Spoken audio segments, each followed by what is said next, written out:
Greetings, travellers, and welcome to the very first episode of the REALMS podcast. My name is Matt, aka Martiln, and in this inaugural episode, I sit down with Lockie James, also known as the Bardler, who is one of, if not the most important collaborators that has worked on the REALMS project so far. Lockie is a musician, storyteller, dungeon master, writer, and is responsible for the REALMS story expositions, which are the expanded stories attached to each of the tracks as part of the Traveller Chronicles, which you can find on the REALMS website.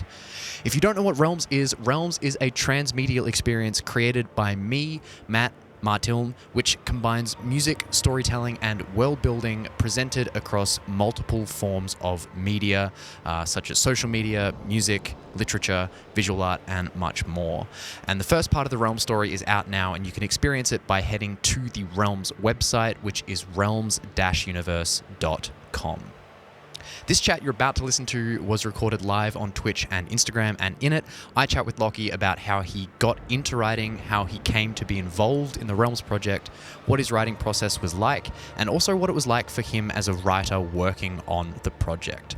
We also talk about how the music influenced the writing of the story, and then in turn, how the story influenced the writing of the music. Speaking of the music, you can find the Traveller Chronicles Volume 1 Awakening Act 1 A New Traveller on all your favourite music streaming platforms, but if you want the full story-driven experience, I would love to invite you to check out the website over at realms-universe.com. You can also find a link to the website in the description of this podcast, wherever you're listening to it. You can purchase a deluxe version of Act 1 over on the Bandcamp page as well, which comes with a whole bunch of extra cool downloadable stuff for only $7 Australian. And if you want more REALMS, I'd love to invite you to join the Endless Sea Discord, which is the official REALMS Discord server. You can also support the development of REALMS by heading over to the REALMS Buy Me a Coffee page and either buying a crystal or signing up to become a Tier 1 Traveller, which will give you access to things like early access to stories, podcasts, music, and a whole bunch of other cool things, with more planned for the future for only $3 per month. With all that out of the way, sit back, relax, and I hope you enjoy this chat with the Bardler.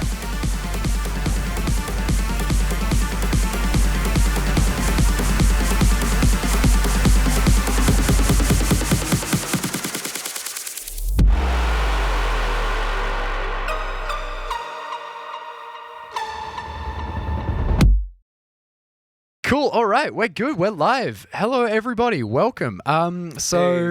Yeah, what's going on? Wave to the people in the Instagram chat as well. We're live on Instagram. We're live on Twitch.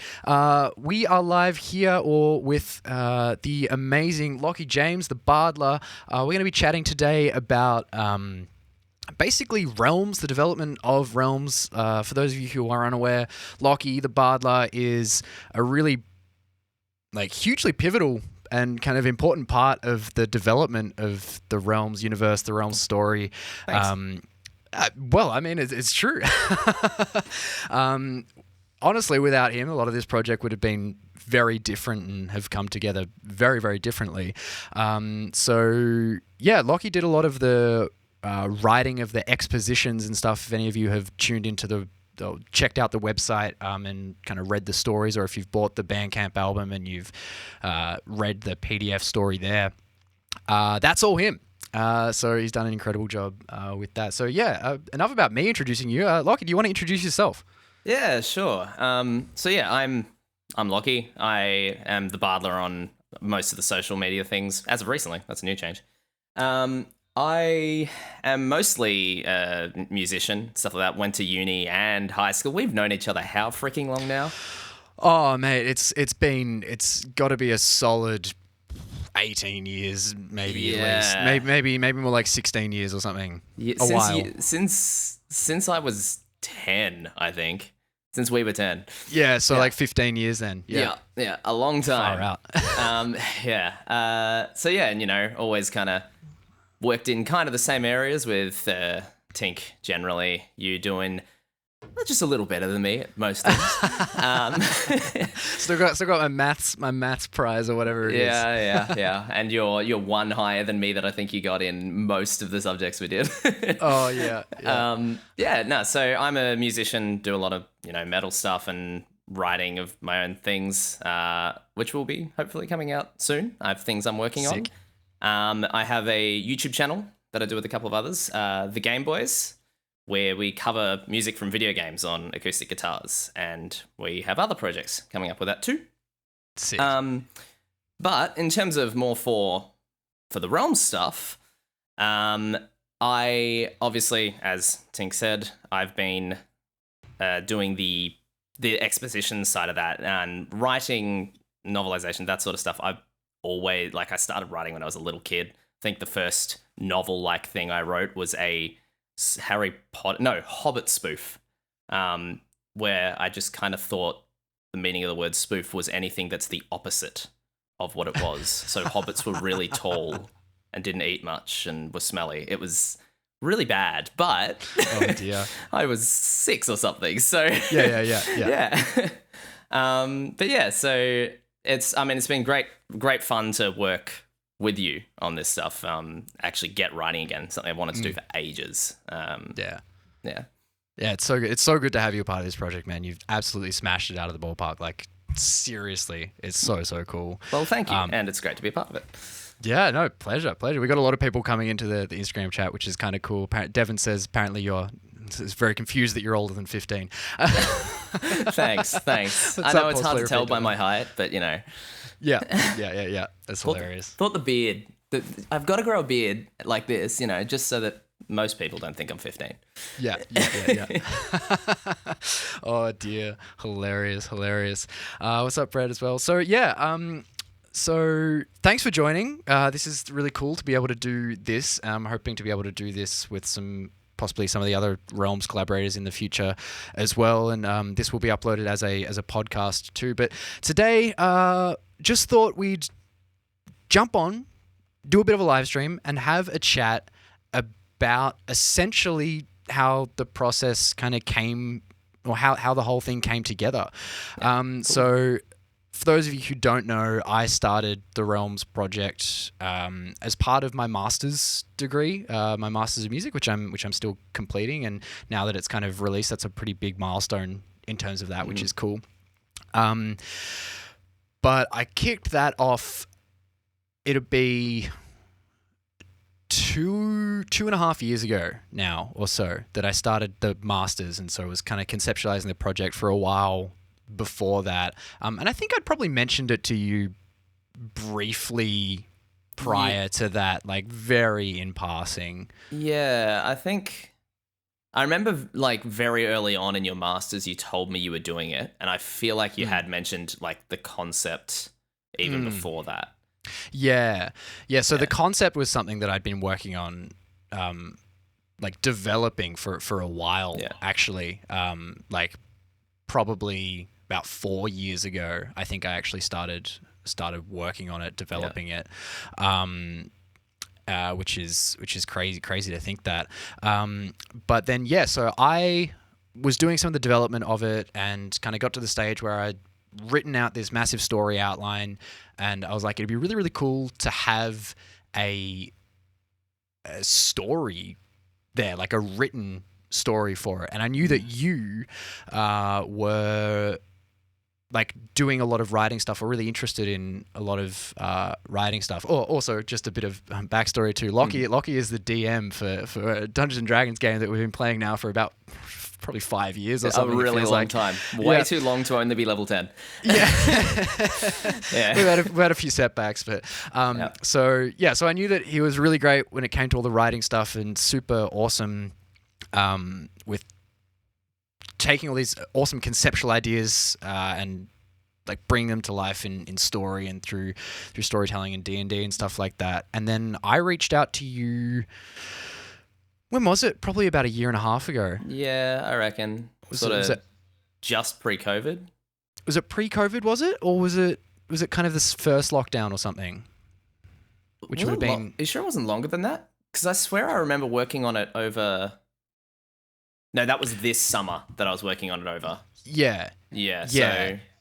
I don't know. Yeah. The years all kind of blend into one. Yeah. it's a bit crazy. Yeah. So I think it was, probably let's say a year and a half ago, kind of early 2020. Yeah. and I presented you with, God, I can't even remember. It would have been a really short little story outline, right? You had most of the outline. I remember you'd actually sort of told me about the world and the story before this too. And you had the general outline of like, like a sentence saying, in this chapter, Marcus's head expands to 10 times the size. That is not a story event, but it's going to be. Watch out for part 2. No, It's going to be. So like it's. I think you had that whole kind of general outline. You had the characters, Miles, not Marcus. God, what am I thinking of? Well, he's going to introduce a character called Marcus, and his head's going to expand 10 times. Exactly. Spoilers, guys. Spoilers. No. So like you had most of the story outline. I think you had all of Act 1. It's the rest that was much more of a skeleton, which that's true. Yeah. But yeah, no, you're right. We did chat about it. I did kind of talk to you about the story and the world and stuff. We'd had some world building conversations, didn't I? Yeah. And I think that was actually because I was still developing the world and the story a little bit before I'd sent you everything, or before you'd even started working on it. We kind of had you were kind of like my mastermind in a way. Like I'd bounce ideas back and forth off of you. Sounding board. Yeah. Yeah, the sounding board. That's it. Yeah.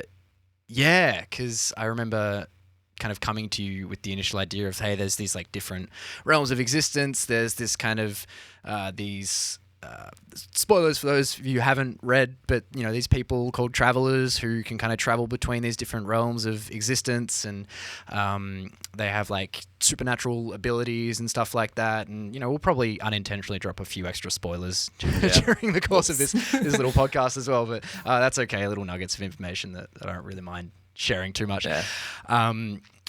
And so then so once I kind of gave we talked about the world, talked about the story. I sent you that outline, and I sent you the outline of spoilers, all of what is, I think 5 acts, whatever is going to make up the whole of Volume 1. That could end up being 5 acts. It could be more or less. I think it was 3 when you first sent it, and I think it expanded to more. Yeah, I think that sounds about right. Yeah. But yeah, whatever it was, the kind of entirety of Volume 1. And then I said, cool, can you write Act 1 for me? So what happened at that point? What did you end up doing? Like, what was the next thing you did when you started writing and conceptualizing it all? The first thing I did, I have a bit of a weird process with writing, which is that I always find I actually have to just start writing to kind of start getting a feel for characters and worlds and things like that. So I actually, even before really reading the whole thing, I basically read what you had for the first, the very first track, very first chapter. Cool. And then just wrote a draft of that to try to get a feel for who Miles was and what the world was, and just sort of went with that. And then after that, went off and read everything else to then sort of continue on with the rest. But that was very much that first chapter, because what you initially asked me to do was, I believe, 3 paragraphs. Yeah, it was like nothing. I was like, just expand this little synopsis out to like just an extra few paragraphs or something. Yeah, and I think the first one I sent back to you was instead 3 pages. Yeah. And it wasn't the longest one I wrote either. No. And I was like, we can work with this. We can work with this. I'm as Tink has also experienced, for those of you who don't know, do people refer to you as Tink, or is that a me? No, thing? that's like a high school. So yeah, cool, obviously my last name is Tinkler. So a lot of my high school mates and buddies in real life will have nicknames for me that relate to my last name. So Tink, Tinky, Tinkler, Tinkerbell, Tinkles. A lot of stuff like that. I feel like Beth has some really insane ones too. Anyway, that's one of the ones I was thinking of. Yeah. But yeah, no. So, where was I going with that? My brain's about gone. the three paragraphs and the kind of Yeah.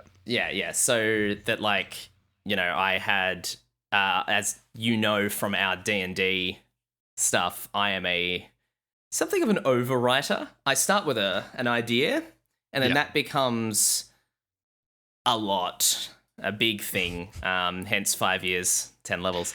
Yeah. That's 2 levels a year. That's disturbing. That's fine. But yeah, so basically, I found that as soon as I'd started writing, I couldn't keep it quite as condensed as we'd originally planned, and have the detail that I wanted to have in there. You want to have those paragraphs that sort of set up what the world is without telling. You want to be able to show, not tell. Classic writing advice. And same with characters as you're meeting them. You don't want them to be saying. You don't want to describe who they are. You want to have their actions do that, which sometimes means you have to set up scenes and all that. So it expanded out into more writing. And I think it worked out in the end.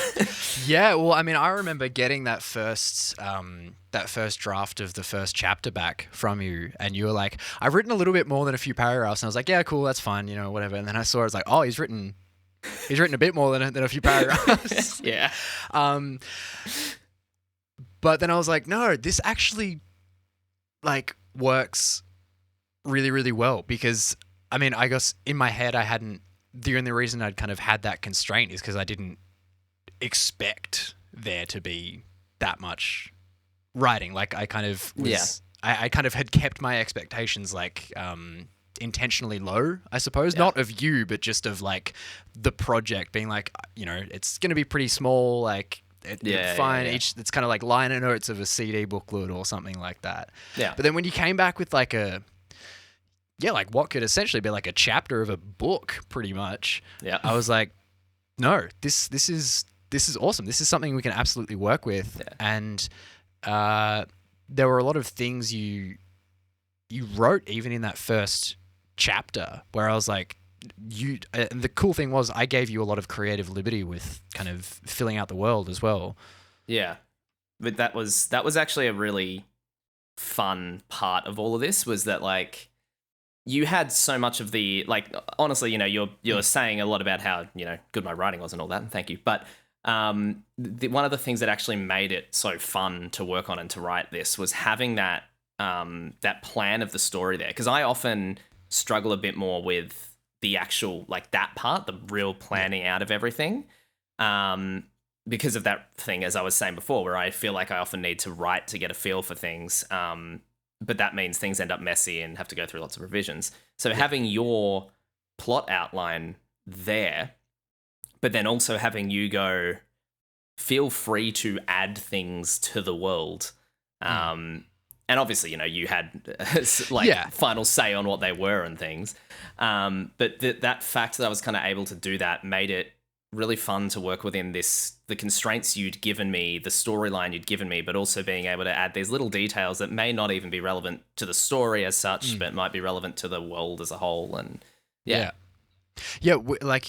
absolutely. And I guess one of the for anyone who's checked out the website and read the Discover section, for instance, a lot of that, which is the wiki section, a lot of that kind of came around because of the story that you'd put forward, all of the writing that you'd put forward about if they're the people that live on the ground of Cascadia, they're called the dwellers. Why don't we call that the dwelling? And the people inside the buildings is that's the risers, and stuff like that makes a lot of sense. And then talking about initially we had I had kind of. The scrappers were called collectors. That's right. And then you kind of went, no, it'd be really cool if the collectors were the organization that kind of hired and employed the scrappers and stuff like that, which was really cool. So those were just a few little things that I can think of off the top of my head anyway that kind of came out from that. Yeah, and I think one of the things there too, this is always one of the good things about working with someone else who's really creative, is every time I had I'd read something and I'd go, oh, this is a really cool little thing that you've written that you'd maybe not necessarily thought about all of the implications of it. I'm like, I want to use this.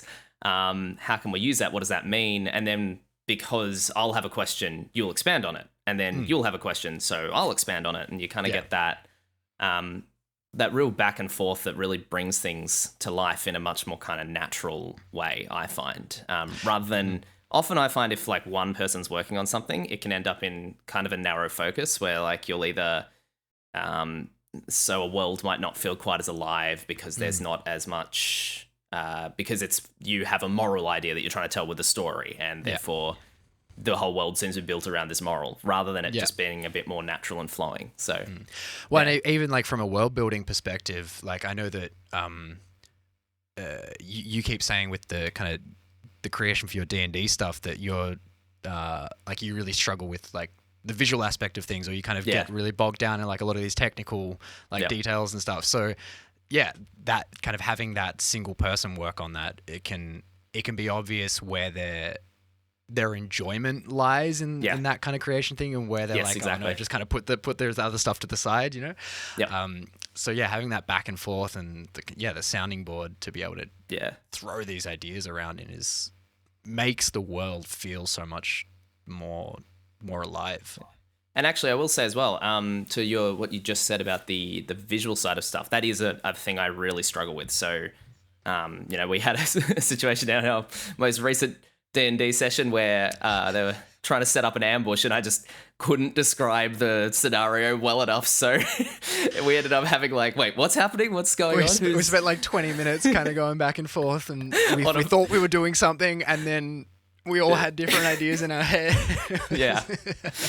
So it was it got all a bit messy, but you had these wonderful artworks for each of the initially just like a few of the like set pieces, but eventually all of the tracks, but those initial like the artwork of Cascadia and the other one later, which is a spoiler, that was like... Well, I had Cascadia and the Endless Sea. Those two are not spoilers. Cool, The rest are, Cool. Cascadia and the Endless Sea. So seeing those, it's like... Because even though I struggle to come up with visuals, I often have a really strong visual in my head.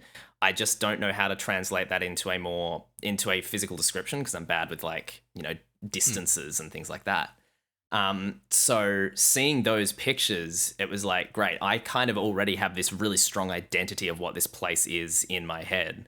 And then it's just a matter of, staying true to that as you're writing. When you're in Cascadia, you want everything to feel grungy, dirty, hard, a bit kind of tough constantly, compared to the Endless Sea stuff where it was like, I'm just going to go as insane as I want. It's like, this is going to be batty. There's going to be things happening left and right that don't make sense, and I don't even have to try to make them. They shouldn't. Like reading some of the stuff that you did for the Endless Sea stuff, I was like, man, none of this, like, so you get paragraphs where you go, this absolutely does not, like, I have no idea what's going on right now, but that's kind of the point. Yeah, literally. And that was very much a thing with that, writing all of that section was just like, I know vaguely what I'm describing, but it's not really physically possible.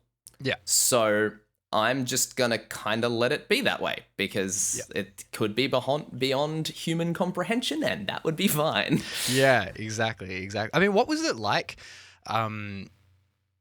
Kind of, because like I had kind of zero idea what the Endless Sea would look like. Until I kind of saw that artwork that I kind of initially commissioned, I was like, I kind of vaguely had in my head, like, any like Pokemon fans out there, anyone who's played like Pokemon Platinum, if you've kind of been to like the Giratina's Distortion World kind of thing, that was kind of like something like that is kind of what I had in my head.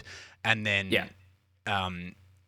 for talking about the creative liberties and stuff, when I sent it to an artist, they initially came back with like, I mean, in that Endless Sea image, there's like some tech stuff in there. Yeah, that's right. On the left hand side, kind of weaved in with like trees and other like nature and bushes and kind of leaves and stuff like that. So I was like, that's cool. I hadn't actually considered the fact that there was like tech or man-made constructions in there either, which started to change my view of it. So how was it, like, for you envisaging that world or that space and trying to come up with those like moments of weirdness and like what's I don't know, what's your process for that, I guess? So I think actually the first thing I did, we were just talking about the artwork. The first thing I did was basically looked at that, and you'll actually, like, when you read through it, you'll see a few of the things that appear in the artwork I kind of described as well. So like the gate-like thing that pops up at the end is kind of in the background on the left in the artwork, I think. And I think there's a building off to the left somewhere that's sort of twisted. And so I actually very much went, well, this is the artwork, so this is the scene. And then just kind of went further with it. A lot of that actually was a bit of an element of kind of going, okay, start with something that kind of makes sense to me, but is a bit weird. Something like, without spoiling anything. So, something like a block of land floating up through the air, which is already, it's like, well, that doesn't happen. Land is land. And then I was like, okay, so what if some of the natural laws of physics just didn't function? So what if that land was on its side and dirt was falling sideways? I don't know what that looks like. I can barely even picture that because it's not flinging, it's just kind of falling. But it's like, where is it falling from? Where's the start point from it falling? Yeah. Like, where is that shifting gravity? Like, and that was kind of where I went with it. Was I just went break a rule. Just go, well, this is a, start with something a little bit weird, start breaking rules and take it to about the point where I go, I don't really know what's happening anymore, and take it no further. So it's like, once I'm starting to lose a hold on it, if I go any further, it's going to get too weird. But at that point, you go, maybe this could just be something that is a little hard to understand, but is still kind of plausible.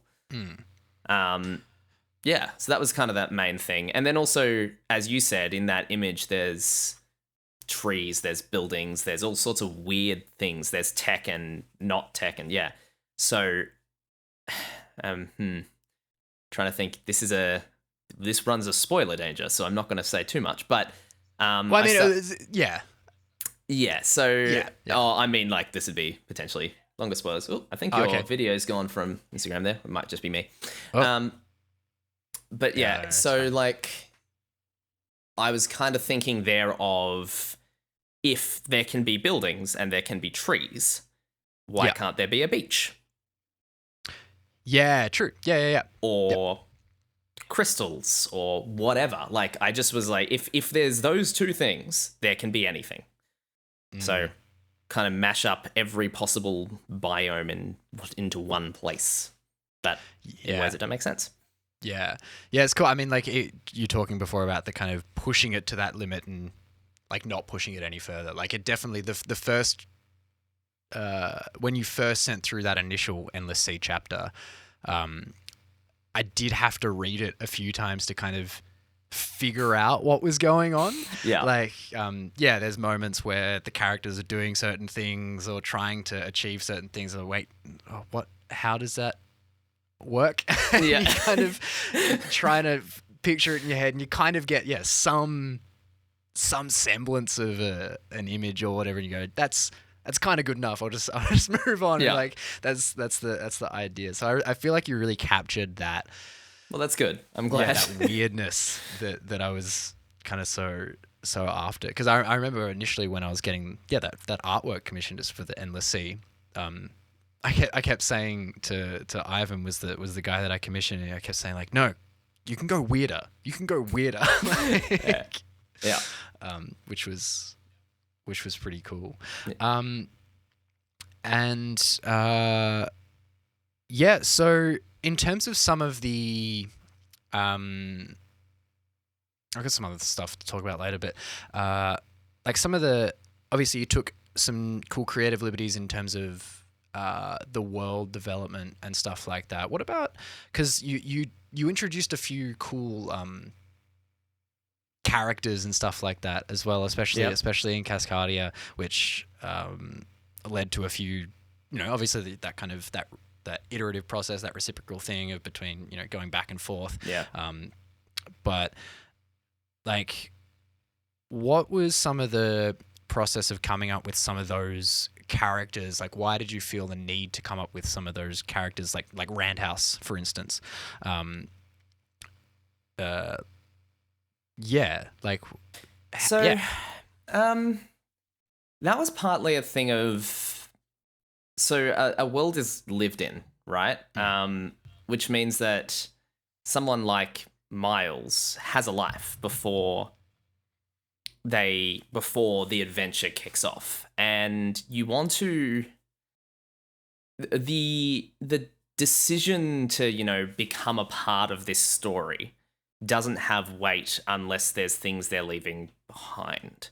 Now for obviously for like, if it's a young adult thing, often that's like their parents or their friends or whatever, or their district or their whatever dystopian rule is happening because it's young adult.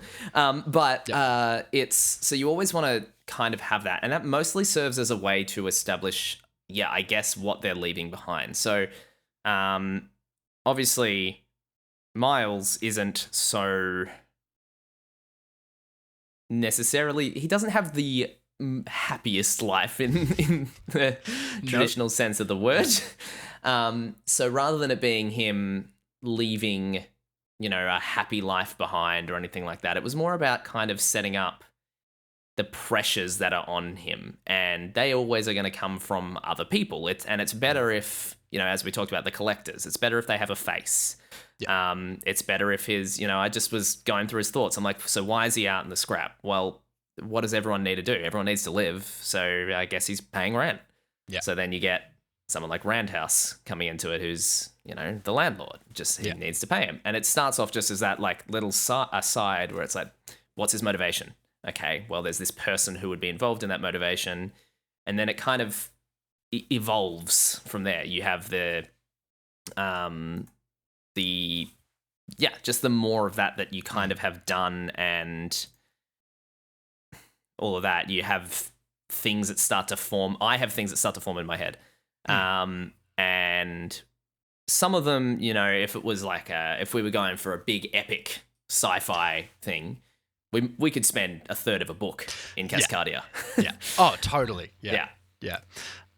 Which is, it's cool. I kind of, for those of you who aren't aware as well, like there's more that Lockie has written that is not on the website, which is stuff that is included in like the kind of PDF download that you get with the Bandcamp purchase, which does kind of help build up a bit of that world building. I think, for instance, like there's a character introduced in those extra bits that doesn't show up really in the website.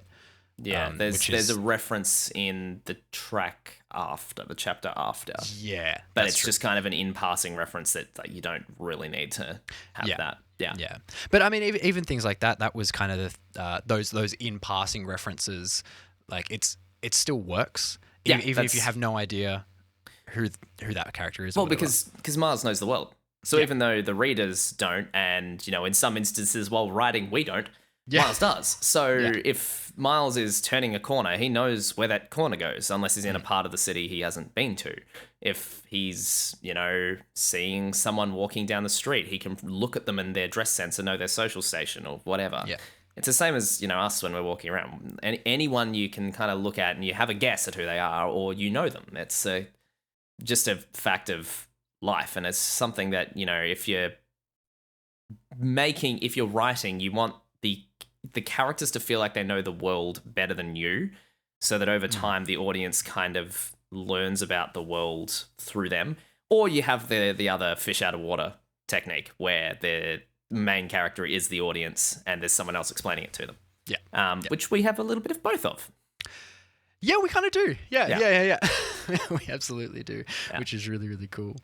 I mean, speaking of kind of the idea of like spending, more time in Cascadia or whatever, and like that. What was it like because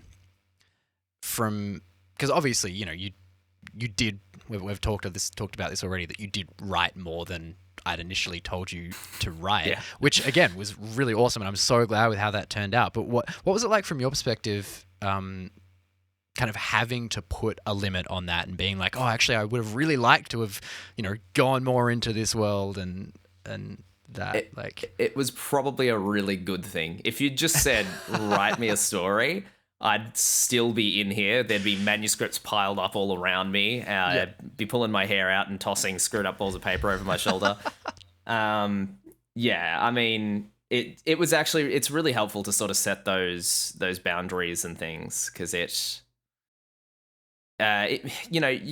there's a reason that like a movie, for example, is a really, if you're adapting a book into a movie, right? The movie's always going to cut things or change things, and same with the TV series, because when you're working within time constraints, you have to focus on just the things that you can get through. You have to do get all the important details of the story out in a limited time. And I actually think there's some real benefit in writing prose the same way. One of my favorite authors, Brandon Sanderson, is a big planner, and he. Well, obviously his big epic series is extremely long, but one of the things I love about his writing is that most of the time it doesn't feel like there's wasted words. You feel like everything you read is a part of something. It's building towards something, and never feels like there's anything there that doesn't need to be, which, can be great sometimes. Sometimes you want that, the big long explorations of the world and stuff. But from a story point of view, I often prefer it to be a bit more kind of driven, which when we've got these music tracks to go along with the text, you have that real kind of drive there, I mean, actually something we haven't mentioned yet we talked about this with a few of them. I wrote them, all of them I went back and did this, though they don't all match up exactly, but I wrote them so that you could basically read them in the time it took to finish the track. Particularly with the more intense tracks, because I wanted you to be, it's not quite as, which in itself is really interesting, because it's like, that's a whole other time constraint. And So what was that like?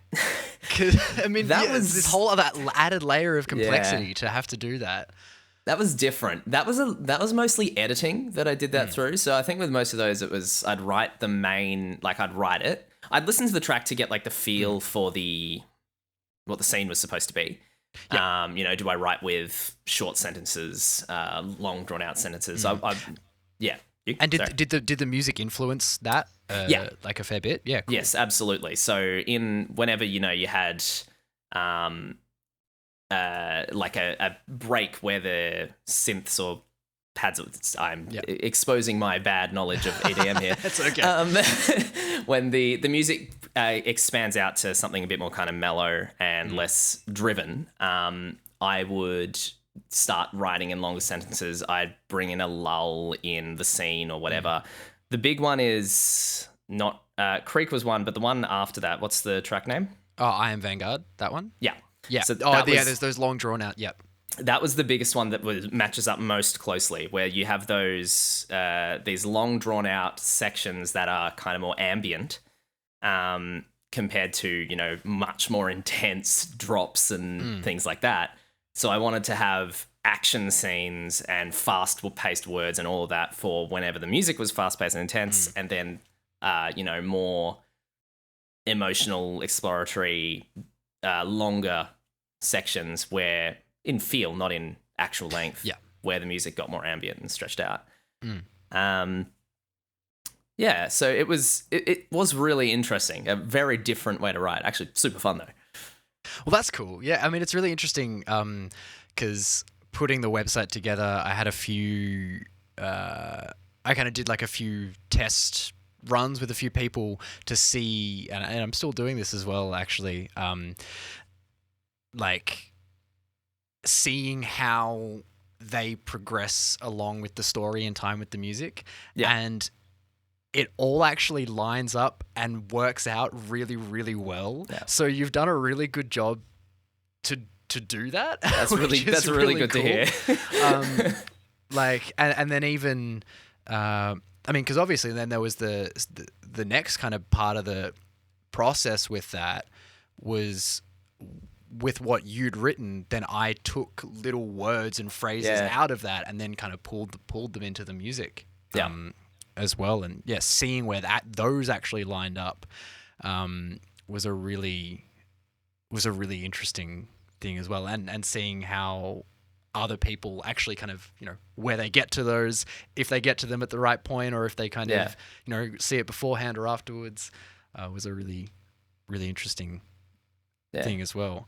It's really cool that's to hear that there's like other people have listened to it and had that line up. Like I think I got my mum to do a test, listen and read when I was doing it as well. So it was like, had one other point of view, but obviously otherwise I didn't want to share it around too much or anything. Yeah. So it's just kind of me and you doing that. So it's really cool to hear that other people have it syncs up pretty well. Because I think in the end we did go back and edit most of them so that they all pretty much lined up. Yeah. Well, I mean, there are two. So Creek and the Endless Sea have extra sections which aren't on the website. So it was interesting the fact that even with those cut sections for them, they actually still kind of lined up. Well, which I guess for Creek makes sense because the kind of extra sections for that were a lot more exposition-y than because those the extra sections in Creek are almost like a prologue. They're kind of like a mid chapter almost. Yeah, it was that thing of the world's lived in. He's got other goals than what the story has in plan for him. So he has other things he's going to go off and do. So I wrote them, but then from that sort of pacing point of view, when you're reading it along with the music, it was like, well, but the track is about this bit, so having these other things happen before that kicks off just felt weird. So and Endless Sea similar too. It was like, that whole the feeling of the bits I wrote after, because that's the opposite. It's like you have the intro and then you have like this sort of longer, more exploratory section afterwards, and having the music be like that track to me sounds like it's kind of filled with wonder, like it's in awe, which the first part of that captures more than the second part of what I wrote. So it kind of makes sense that after we'd cut them, the timing's more interesting, but it makes sense that like theme wise they fit more after cutting those bits. I mean, it's interesting with the Endless Sea as well, because that was I think my brief to you for that particular track was like, this is a medley of them kind of exploring that space. Which is what I wrote, and then when it was written it was like, actually no, we just want the start bit. Which is like it's interesting how those sorts of things happen. You start with the brief and then as you do it, it's like, actually no, this needs to change to be this, and you often end up with things that are just actually very different. It's really cool because like it's a really different process for me as well, having that such like, because I went back and changed the tracks a few times, like after seeing what you'd written as well, and like changed a bit of the timing and changed some of the other stuff around it. So it was pretty consistently like a living project whilst we were both working on it. It was very cool to have that back and forth. A big moment of that for me actually was when you sent me, before the release, you sent me the PDF. And it had all the artwork that I hadn't seen, which was based off scenes I'd written.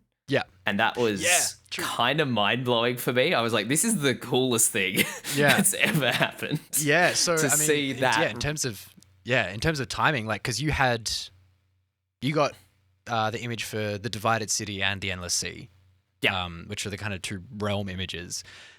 And then I'd forgotten that I hadn't sent you the artwork, images prior to the me showing you the PDF. But then the images for Creek, Iron Vanguard, and Ambushed were all written to your writing.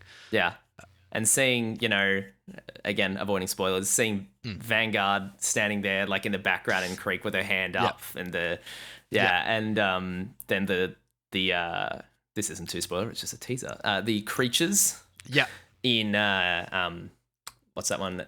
Ambushed. Ambushed. In like the creatures there, I was like, wow, it's kind of wild to see what I wrote as an image, because wow, that's just weird. Yeah. It was I should have showed you. I should show you the like works in progress ones of those, because I actually got him to make them weirder. That's awesome. I was like, no, they're not weird enough. They've got to be stranger and like but I mean, it would be really interesting to hear like from the artist's perspective as well. Maybe I could get Dust on to talk about how he kind of wrote to your or drew to your writing, because obviously there are things that they would pick up on in the writing and be like, oh, that's something to include in the scene, or that's something to include in the scene. And that was actually absolutely one of the things I found really interesting when I saw the artwork, was like, with the creatures and with the way the scene was laid out. One of the amazing things, like with the Creek one for me, is I'm like, this is exactly what I was picturing. Like the entire way that was, it's like, this is what was in my head. It is amazing how much he nailed that. And then with the monsters in Ambushed, it was like, wow, these almost like can't look real. Like they look borderline cartoony, because they're just so strange, but in a good way. It's like, and some of the details you see in that, I was like looking at the artwork, because I saw it so long after I'd written everything. I was like, oh wow, I did write that, didn't I? That description's like, he's nailed the description, and wow, it looks even weirder here than I thought it did. Well, and like even in that image, like there's some like floating rocks around one of the characters. Like that's, I'll be honest, like I kind of glossed over that part when I was reading through it. But seeing that, in the image, and then you kind of go back and you read it, it's like, oh, that actually, like that is in the text, Yeah. Which is really, really cool. Yeah. The weird thing is that's what I'm saying. It was even like that for me. I wrote it and I was like, oh yeah, I did write that. Huh. Forgot about that. Yeah. Oh my gosh. That's crazy. And so I mean, we'll kind of wrap it up here soonish. But so obviously you're still going to be doing the story and stuff kind of moving forward. Well, at least I hope you're going to be able to stay on for as long as you can with it, because you've done such an awesome job with it. And obviously where the story is heading, and so and all that stuff as well. So I guess kind of like how, like you kind of talked about it previously, like having that outline and stuff there, of course, but obviously like I'm the one that's coming up with the outline for a lot of this stuff. So knowing all that kind of further on in the story stuff, how has that affected the writing as well? Because I know there are a few points where it's like, oh, we kind of have some, I mean, there are a lot of teasers in the first act towards a lot of stuff that's coming way, way, way later on. But I don't know, like, is it important for you to have that as a writer? Absolutely. So, I mean, one of the things that is, like, you often see discussions around like the idea of, so George R.R. Martin has talked about this a fair bit, the idea of like a gardener versus I can't remember the word, but basically like a gardener versus like something. Architect. Yeah, that's the one. Where like George R.R. Martin's style is to just kind of write and see where it naturally flows from, the characters and things like that.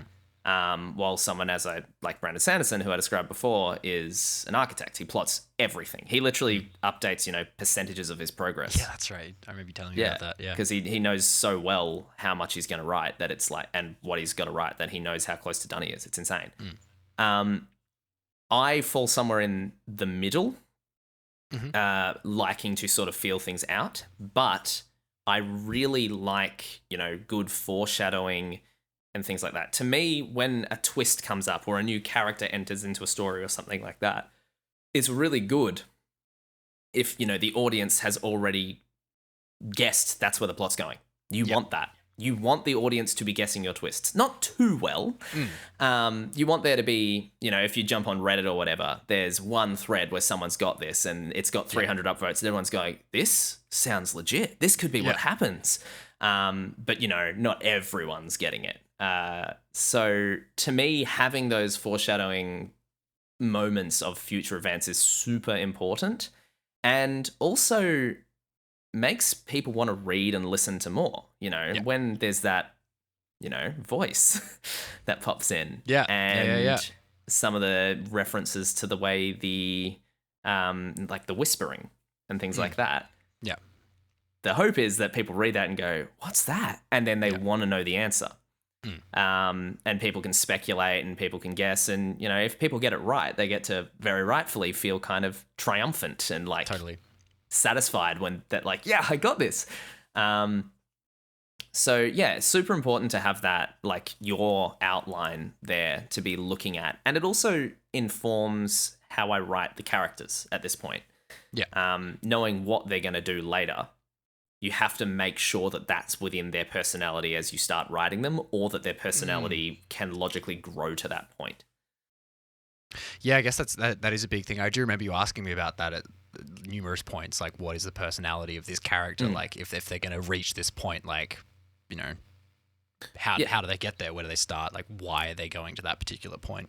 Exactly, because, like, you know, the benefit of writing a Gardner style, like, you know, the George R. R. Martin thing, is that you're just following the logical thread each time. So you don't have those moments where a character does something that's outside their personality, because you're always doing what is within their personality and letting the story follow the character. Whereas when you're using more of the architect style, which is basically what we're doing here. Yeah, pretty much. Yeah. You have to make sure that you don't write yourself into a corner with personality where a character is forced to do something that seems outside their character, and therefore the audience goes, oh, that seems really unbelievable, or, you know, feels betrayed by, you know, a character suddenly being stupid or not talk anymore about Game of Thrones Season 8. I was about to say, It's like, wow, I wonder where that comes from. Yeah. Yeah, far out. Cool, dude. Well, I'm trying to think if there's anything else that we could chat about. Is there any other parts of the process that you'd be interested in, kind of, that, you know, you want to bring up or you found really interesting, that you think would be interesting to share with everyone else? I think actually something I've wondered about, which is more of a question for you. Sure. Is, yeah, absolutely. Kind of a, you know, the same thing you just kind of asked me, where it's like, did you start with the plot idea and then the audio, or did you have, like, how did the songs come to be from the plot? Yeah, I mean, that's a really interesting question, because, I mean, often I will, like, a lot of my writing is, like, it's just kind of writing, like, I'll just jump on the computer, jump into Ableton and just be like, you know, just lay down some ideas or whatever. But a lot of this was really, really curated, really structured. I had literally, before I started writing music, I had that whole outline that I sent you. Yeah, cool. And then I wrote, and then I wrote basically all of Act 1 in essentially a week. Like, because I had all of that framework, story framework already there, which made it so that I kind of knew where those lulls were going to happen, where those moments of action were going to happen, how I wanted to portray the different like emotions and feelings of each of the different scenes. So having those outlines there were really important for that. Yeah. And also, I mean, from the musical perspective as well, like, I intentionally, you know, there's if you listen to the music, you'll hear kind of like a motif come in at a lot of points, and there's a motif that is associated with Cascadia, and then there's a motif that's associated with the Endless Sea, and then there's a whole kind of melodic phrase that's associated with each of the characters and stuff like that as well, which is not explicit, but knowing that and kind of having those different ideas of like, oh, okay, so this is where Miles comes in. This is Miles's theme, and now it's a really important part of the story for him. So I'm going to bring back that theme somehow, whether it's just teasing it or if it's a full, the full theme or whatever. I think in Ambushed, for instance, in that break in Ambushed, there's like it's got Miles's theme essentially playing kind of lightly in the background. Yeah. So yeah, having the outline for me was super important in the writing process, and I was really surprised with myself at how, I guess, easy it made writing the music in a weird sense. Yeah. So it's almost like scoring a movie that doesn't exist in a way. Yeah, pretty much. It's a movie that doesn't exist but exists in my head. In your head, yeah. So I like that. The motifs and things like that.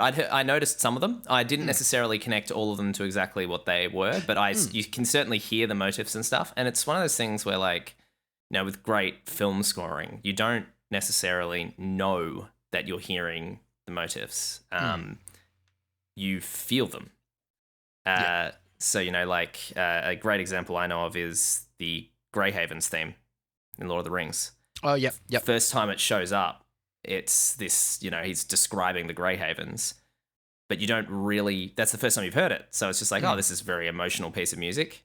And then, of course, it closes out the movie. And there's this slow transition from like the Hobbit theme to the Greyhaven's theme. And it's really kind of an emotional journey that you can get just from the music.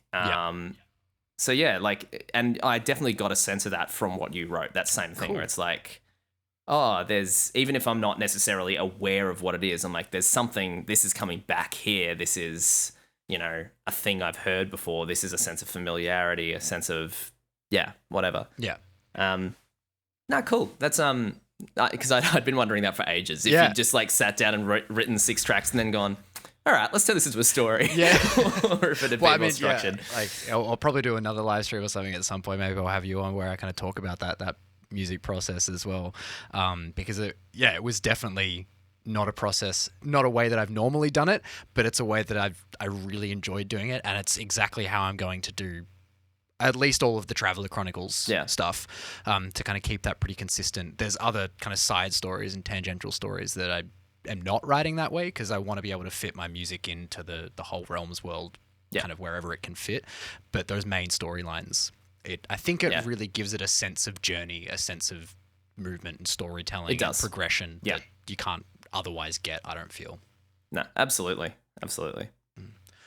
Wicked, dude. Well, thank you very much for hopping on no worries. and having a chat. This has been really fun. It's been really insightful for me as well because we haven't really sat down and chatted about this. Really. So it's really cool to hear all that.